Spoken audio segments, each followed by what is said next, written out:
चर्चाएं ये भी हैं कि कुमारी शैलजा विधानसभा चुनाव लड़ेगी। हालांकि 3.25 लाख वोटों से सिरसा से वह सांसद चुनी गई हैं। नीलोखेड़ी से भी नाम आ रहा है, इसराना से भी नाम आ रहा है। क्या ऐसी चर्चाएं सही हैं? ये चर्चाएं ये है कि हमारी दिल की इच्छा है।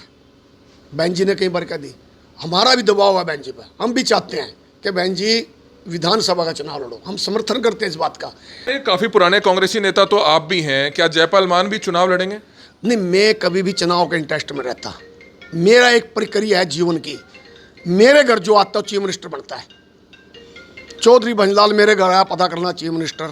ये खट्टर साहब घर आए थे, बीजेपी में नहीं गया था मैं। और बोले जयपाल भाई तो कहते तेरा बड़ा घर शुभ है। भूपेंद्र हुड्डा भाई सबसे पहले जयपाल मान के घर आया भाई चीफ मिनिस्टर। और अब की बार भाई सलजा और रणदीप पैर टेक गए तो भाई मिनिस्टर बनेंगे। भाई अंदाजा लगाओ बाप। जयपाल मान इस समय हमारे साथ मौजूद है। क्या कुछ बताना चाहेंगे मान साहब? 31 तारीख को इंद्री विधानसभा से डॉक्टर नवजोत कश्यप की तरफ से एक रैली का आयोजन किया गया है, एक पैदल यात्रा का आयोजन किया गया है। क्या कुछ ये यात्रा रहने वाली है जिसमें कुमारी शैलजा पहुंचेंगी? आज हमारी लोकप्रिय नेता कुमारी शैलजा जी 31 तारीख को 10:30 बजे इंद्री में पहुंचेंगी। और हमारी कश्यप जो नवजोत कश्यप है, पूर्व कैंडिडेट रही है कांग्रेस की, वो इसको अरेंज कर रही है। पिछले हफ्ते हुई करनाल में कांग्रेस की नेत्री व सांसद कुमारी शैलजा की जो यात्रा थी वो काफी सफल रही, काफी भीड़ जुटी। लेकिन अब 31 तारीख को हम आपको बताएं कि डॉक्टर नवजोत कश्यप, डॉक्टर सुनील पवार की तरफ से 31 तारीख को इंद्री विधानसभा में भी जो है एक बड़ी रैली जो है आयोजित की जा रही है, एक बड़ी यात्रा जो है आयोजित की जा रही है, जिसमें जहां तैयारियों में तमाम नेता जुटे हुए हैं। वहीं इस बारे में बातचीत करने के लिए हमारे साथ मौजूद है कुमारी शैलजा के सबसे नजदीकी करनाल में अगर बात करें जयपाल मान इस समय हमारे साथ मौजूद है। क्या कुछ बताना चाहेंगे मान साहब? 31 तारीख को इंद्री विधानसभा से डॉक्टर नवजोत कश्यप की तरफ से एक रैली का आयोजन किया गया है, एक पैदल यात्रा का आयोजन किया गया है। क्या कुछ ये यात्रा रहने वाली है जिसमें कुमारी शैलजा पहुंचेंगी? आज हमारी लोकप्रिय नेता कुमारी शैलजा जी 31 तारीख को 10:30 बजे इंद्री में पहुंचेंगी। और हमारी कश्यप जो नवजोत कश्यप है, पूर्व कैंडिडेट रही है कांग्रेस की, वो इसको अरेंज कर रही है। उसके साथ उनके पति है सुनील पवार जी और पूरी कांग्रेस के कार्यकर्ता सभी, चुनाव के टाइम में कोई भी हो, सभी साथी उसका साथ दे रहे हैं। और नवजोत कश्यप की इस रैली में 10,000 कार्यकर्ता भाग लेगा और टोटली इंद्री का होगा। सभी साथी डोर टू डोर मेहनत कर रहे हैं। एक तो कश्यप जो है लेडीज है और ये नारा भी है कि अभी आधी आबादी। तो आज हम लोग इसलिए इस बात का प्रचार करने के लिए गांव-गांव में घूम रहे हैं कि बहन जी की चुनाव से पहले 31 तारीख की ये रैली एक बहुत बड़ी रैली हो, जिससे इस रैली का मैसेज पूरे ज़िले में जाए। और कांग्रेस के सभी 5 के 5 विधानसभा में सभी कैंडिडेटों को, कांग्रेस के कोई भी हो, वो जिसको भी टिकट मिले उसका लाभ होगा। और 10:30 बजे बहन जी वहाँ पहुँच जाएंगी। और रास्ते में भी जगह जगह बहन जी का भारी संख्या में कहीं 100 आदमी, कहीं 200, कहीं 1000 आदमी स्वागत करते जाएंगे, ताकि बहन जी को और नवजोत कश्यप को इस बात की ताकत मिले, चुनाव में टिकट किसी को भी मिले। ये पार्टी को मजबूत करना और कुमारी शैलजा को मजबूत करने के लिए हमारी नेता है, भावी नेता है इस प्रदेश की, उसकी तरफ लोग देख रहे हैं। क्योंकि जो बहन जी ने, शैलजा जी ने जो यात्रा निकाली थी, उस यात्रा का रिजल्ट क्या हुआ? एक वर्ग कांग्रेस से दूर हो चुका था, वो वर्ग बहन जी ने सड़कों से लाकर कांग्रेस को वोट दिलाने का काम किया। 5 सीटें जो आई हैं उसमें महत्वपूर्ण भूमिका बहन कुमारी शैलजा जी ने करी। अगर कुछ बातें ठीक होती तो शायद ये 2-8 का फैसला होता। मगर अब फिर हमें पूरे ज़िले में बहन जी की ये शायद आखिरी चुनाव से पहले तो बड़ी रैली है।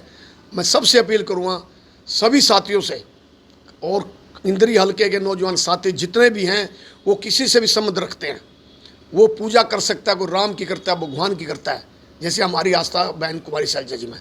हम तो चाहेंगे कि ये हमारी प्रदेश की नेतृत्व करें। हम चाहेंगे हमारी बहन जी को मजबूती मिले और हमारी बहन जी ये मैसेज देगा जाए 5 के 5 विधानसभा में कांग्रेस के उम्मीदवार हों, ताकि नवाब सैनी को, मुख्यमंत्री को चलता किया जाए। चर्चाएं ये भी है कि कुमारी शैलजा विधानसभा चुनाव लड़ेगी। हालांकि 3.25 लाख वोटों से सिरसा से वह सांसद चुनी गई हैं। नीलोखेड़ी से भी नाम आ रहा है, इसराना से भी नाम आ रहा है। क्या ऐसी चर्चाएं सही हैं? ये चर्चाएं ये है कि हमारी दिल की इच्छा है। बहन जी ने कई बार कह दी, हमारा भी दबाव है बहन जी पर। हम भी चाहते हैं कि बहन जी विधानसभा का चुनाव लड़ो। हम समर्थन करते हैं इस बात का। क्योंकि जब राज्यसभा में भी थे पहले लोग, सीट तो उनके पास भी थी, वो भी एमपी का चुनाव लड़े। अगर ये भी चुनाव लड़ेंगे तो ये तो कोई बात ही नहीं, तो पहले टूट गया। वो तो कह ही नहीं सकते कि भी आप एमपी हो। एमपी तो पहले थे, एमपी के बाद भी एमपी का चुनाव लड़ा। तो हम बहन जी से जरूर अपील करेंगे कि विधानसभा का अगर चुनाव बहन जी लड़ती हैं तो सीट आएंगी 74। एक बड़ा मैसेज होगा। हर नेता है अपने अपने क्षेत्र का प्रभाव रखता है, एक फेस है, बड़ा चेहरा है, कांग्रेस की एक फेस वैल्यू है। अगर बहन जी चुनाव लड़ेगी, नौजवान साथियों में ऊर्जा होगी और बगावत कम होगी पार्टी के कार्यकर्ताओं में। तो सीएम कौन बनेगा फिर अगर कांग्रेस के इतने एमएलए आते हैं तो? सीएम की लड़ाई जो है, जो सीनियर नेता है उसमें रणदीप सुरजेवाला जी हैं, सीनियर है, बहन कुमारी जी सीनियर हैं, भूपेंद्र हुड्डा हैं, कैप्टन अजय यादव हैं। नेता तो वो बनेगा जो नेता बेदाग हो, जिसकी छवि दाग हो, किसी पर कोई मुकदमा ना हो, ताकि ऐसा ना हो बीजेपी इस प्रकार के कहते न कहे कि भी उस आदमी को टिकट नहीं दे रहे हम जो आदमी पर मुकदमा है क्रिमिनल या भ्रष्टाचार का। तो राहुल गांधी की सोच रहेगी ऐसे नेता को जो बनाएंगे जो हाईकमान और विधायक चाहेंगे। हाईकमान फैसला करेगी और हमारी नेता जो पूरे प्रदेश के सभी एमएलए और हम सबको वो मान्य होगा। कोई भी हो सकता है, हमें उससे कोई इतराज नहीं। हमारे चारों और पांचों नेता मिलकर पहले बीजेपी को उठाएंगे। चीफ मिनिस्टर के लिए हमारी नेता भी करनाल में काफी पुराने कांग्रेसी नेता तो आप भी हैं, क्या जयपाल मान भी चुनाव लड़ेंगे? नहीं, मैं कभी भी चुनाव के इंटरेस्ट में रहता। मेरा एक प्रक्रिया है जीवन की। मेरे घर जो आता है चीफ मिनिस्टर बनता है। चौधरी भंजलाल मेरे घर आया, पता करना चीफ मिनिस्टर। डॉक्टर साहब घर आए थे, बीजेपी में नहीं गया था मैं, और बोले जयपाल भाई तो कहते तेरा बड़ा घर शुभ है, ये ब्रिज गुप्ता चीफ मिनिस्टर बने। भूपेंद्र हुड्डा भाई सबसे पहले जयपाल मान के घर आया भाई चीफ मिनिस्टर, और अब की बार भाई सलजा और रणदीप पैर टेक गए तो भाई मिनिस्टर बनेंगे। भाई अंदाजा लगाओ भाई बाप। तो बिल्कुल आप देख सकते हैं जयपाल मान का कहना ये है, हालांकि जो भी लोग उनके घर आए हैं वो हरियाणा के चीफ मिनिस्टर बने हैं। कुमारी शैलजा और रणदीप सुरजेवाला भी 4 दिन पहले इनके घर जो है चाय पर आए थे यात्रा के बाद, तो अब उन पे भी जो है वो कह रहे हैं कि वो भी चीफ मिनिस्टर बनेंगे। लेकिन एक निमंत्रण इन्हें दे रहे थे, 31 तारीख को इंद्री विधानसभा में जो है कुमारी शैलजा की एक बड़ी रैली होने जा रही है, एक जनसभा होने जा रही है। हालांकि ये यात्रा जो है, ये रैली जो है वो इंद्री से जो नेत्री हैं डॉक्टर नवजोत कश्यप उनकी तरफ से कराई जा रही है, और उसी का निमंत्रण जो है इस समय कांग्रेसी नेता जयपाल मान देते हुए नजर आ रहे हैं।